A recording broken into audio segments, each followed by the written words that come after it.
Very dangerous game when we guarantee you success on your channel with any strategy because, well, it's YouTube. But on this occasion, I'm 94.6% certain this is going to work. That's because this strategy is tailor-made.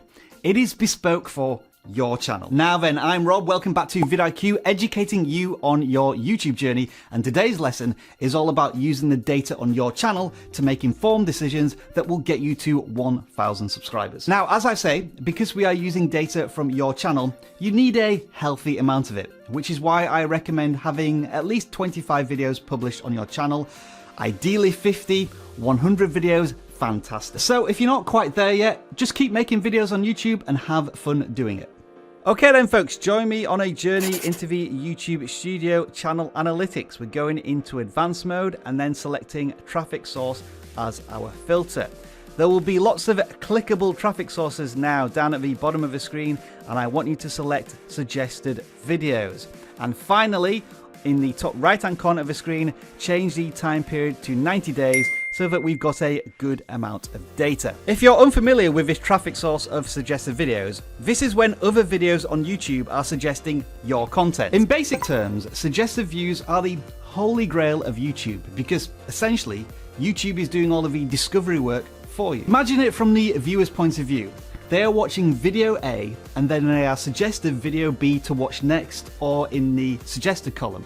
That's because YouTube knows that when these two videos are put together, the viewer stays on the platform longer. Instead of viewers having to find your content through search or a subscription feed, YouTube is literally handing your videos to the viewer on a plate. As a generalization, most huge channels get most of their views from suggested views.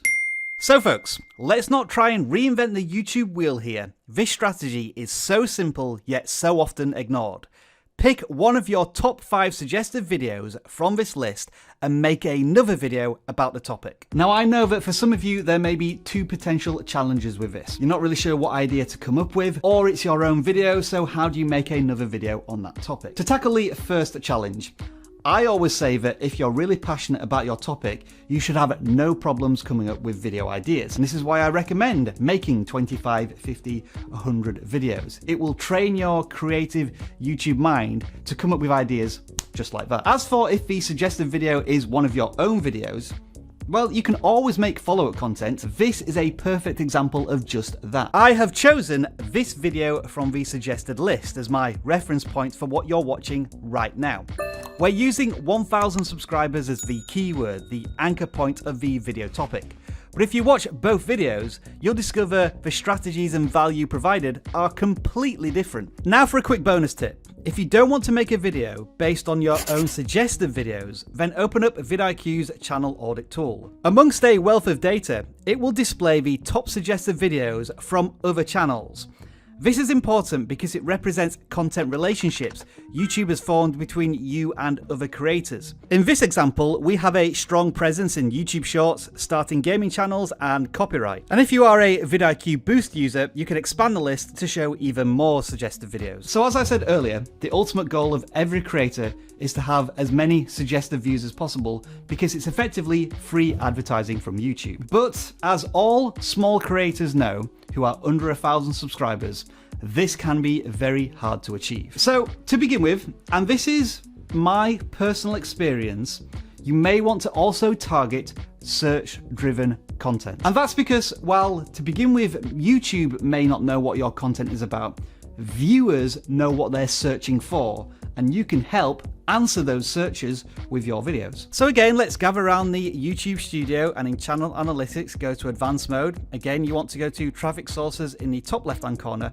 but this time you're going to click on YouTube search. Now, as you can see, despite the size of our channel and how much we would love to get more suggested traffic, due to the very nature of our education how-to content, most of our views still come from search. And that may be the same for you, especially if you are a smaller channel. So of course, we're not going to ignore this. Quite the opposite. We're going to leverage this. We'll set the time period to 90 days again to get a good chunk of data, and then pick one of the top 5 search terms that drive traffic to our channel and make a video on that topic. Now, you may be asking at this point, Rob, why aren't you making a video about YouTube Shorts if that's where you're getting all of your search traffic from? Well, the truth is, We've made tons of videos on YouTube Shorts.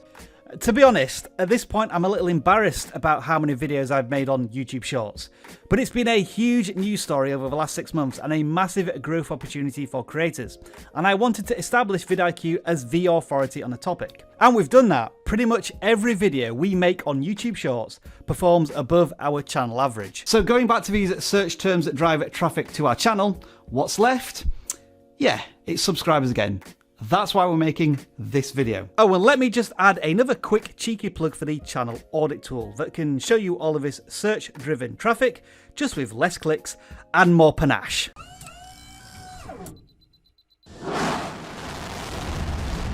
The truth is, YouTube isn't rocket science. At least when you're under 1,000 subscribers. The challenge can be that you're so overwhelmed with analytics, you don't know where to look. You don't know where the low-hanging fruit is. These are all relatively easy wins that can help grow your channel much faster. And I've got another one to show you. You should know the drill by now. We're in the YouTube Studio channel analytics. We're going to go to advanced mode, but this time from the filters, we want to go to subscription source. Now, as long as you're creating content on a consistent basis, most of your subscribers will come from your YouTube watch pages. So select that. Once again, change the time period to 90 days. And yes, would you believe it, I'm going to ask you once again to choose one of these topics from the top 5 in the list and make a video about it. Don't be surprised if the videos listed here are different again to what you've already seen. This is because these videos are not based purely off of raw views. That's because these videos aren't necessarily about how well YouTube can connect your content to the rest of the YouTube universe, nor are they about how well optimized your content is for search. Instead, these videos provide a deeper insight into the value of your content and the satisfaction of your viewers. These specific videos have developed a stronger bond with your audience, enough for them to click on that red button and possibly dedicate more time to your future content, or indeed the content you've already published on your channel. And well, here's some irony for you. 2 videos that drive the most subscribers to our channel are about how to get subscribers on YouTube. And so that's why we're making this video. Because, as I've said before, the data never lies. And it's your job to find the right data to take action on to grow your channel. Now, why am I suggesting that you target suggested videos, search traffic, subscriber source? Well, to put it simply, this is where YouTube has already placed trust and faith in your content with its users. What YouTube wants from you is more content similar to what you've already made, because it knows it can use that content for an audience YouTube already knows likes your content. And as your content continues to build more positive signals with that existing audience, YouTube is then going to try and connect it with new audiences and test it with them. At its essence, this is the YouTube recommendation system at work. Or to put it a more sexy way, this is the YouTube algorithm you want to hook up with. Now, yes, although I've just mentioned algorithms, the primary focus of you should be creating connections with human beings.